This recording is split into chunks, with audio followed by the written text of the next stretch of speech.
Hey, you're all online, right?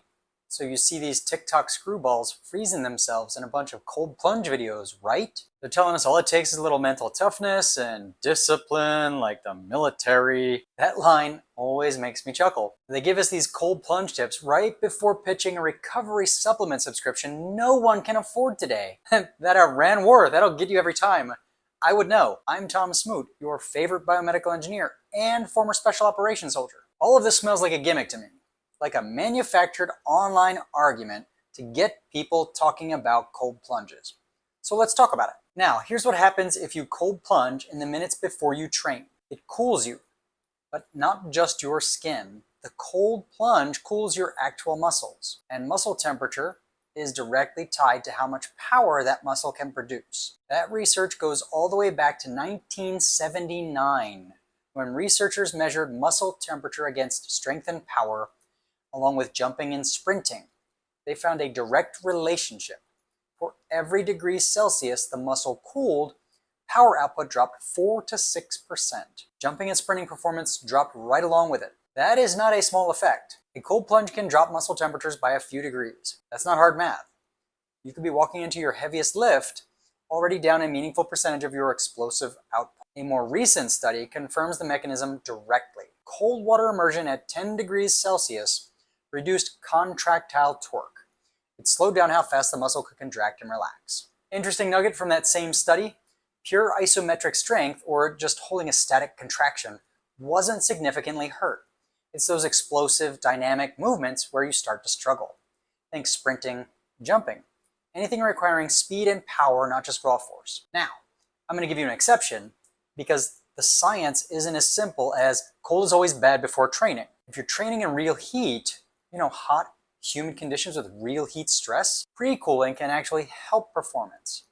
A meta-analysis confirmed this. Managing heat strain before you compete or train hard is a completely different scenario than cooling down in a normal temperature gym. But for the overwhelming majority of us, training in a normal gym with a normal temperature, a cold plunge right before you lift is working against your gym gain goal. That's the deal before a workout. Now let's talk about afterward. After your workout is a completely different mechanism.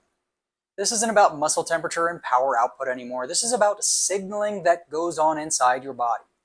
When you lift heavy, you create microscopic damage in the muscle fiber. Repairing that is what makes muscles bigger and stronger. Your body responds with an inflammatory reaction where immune cells move in, satellite cells get recruited, and a pathway called mTOR gets switched on.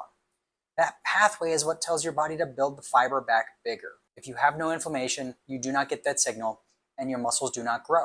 So when you jump into cold water immediately after a workout, you're not just numbing any soreness, you are chemically dampening the process your training was designed to start. In 2015, researchers had two groups strength train for 12 weeks with the same program and the same volume. One group did cold water immersion after every session, the other did active recovery.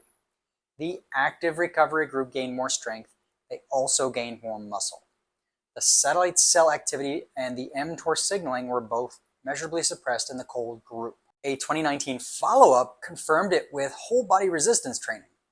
Type 2 muscle growth was reduced, and that mTOR signaling was lower even 48 hours later. In case you're still not convinced, a much bigger 2021 analysis pulled 8 separate studies together. Those researchers found a significant negative impact on strength and power gains from regular cold water immersion after resistance training. There was no related impact to endurance activities though. None. So here's the deal, folks. Before your workout, cold water fights your muscle temperature, keeps it down. After your workout, cold water fights your growth signal. Those are two different mechanisms. The same conclusion either way for most training goals.